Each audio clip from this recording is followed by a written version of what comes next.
Good morning from the Encausticastle. I realize you might not be listening to this in the morning, but it is my morning, so I say good morning.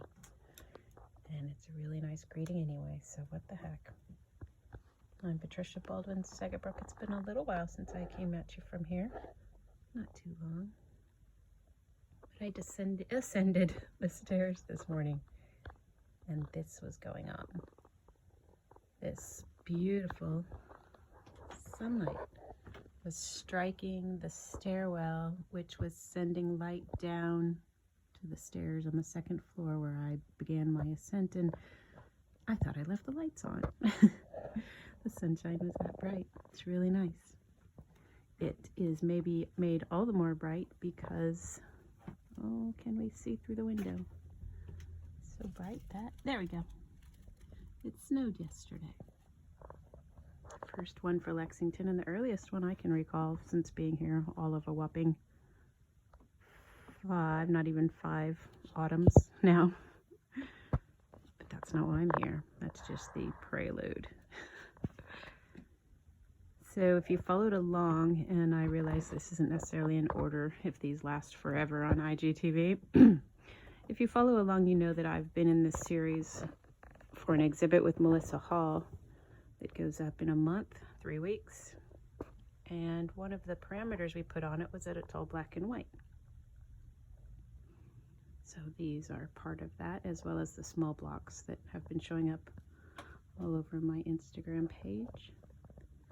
But, well, actually simultaneously with this, I began working into color, which, well, my Murmur exhibit was all color, but they were very pale pastels. And it was a very gentle and simple display of color blocks, if you will. And the artists in residence that were here in September kind of ignited my passion for color again, just watching them use it, and sent me back up here to my third floor retreat, full of inspiration and excitement to get back into the multiplicity of color, the never-ending opportunity in color. And that has got me on what I'm imagining at this point. It's a very initial stage. It's got me on this trajectory that I think is going to be a long one, as in years. And it's invigorating and also paralyzing. And that's what I come to you guys here about. Not necessarily about my use of color or, you know, even this new exploration, but with the question to you, a little convoluted here, but when you think you're done or you've exhausted one area of exploration, for me it doesn't happen anymore because I've had the experience of realizing it's a lie. But it used to, coming to an end of something in an exploration used to terrify me. It used to make me believe that I was done, that it was over. You know, my expression altogether has been put to rest. And therefore I would push into it all the more to continue, which is a false representation of the expression that I have in me. It was, you know, the expression had died, and yet I was still trying to resurrect it through a habitual continuation of my hand to the brush as I had been doing. I've seen the pattern many times, so more often than not anymore, I'm able to put that brush down a lot more quickly, not force the same pattern of creative play that I've already exhausted, just for the sake of feeling I still had something in me. And in that putting the brush down, I have found that there can be long pauses, and even those aren't terrifying me anymore. Thankfully, they follow a rhythm, so I can start to pay attention to that. And oftentimes that rhythm is one of, you know, where externals kind of take up the slack. For instance, working out in the yard, or building, or creating forms, even if I'm still in the creative mode, you know, artistic creative mode.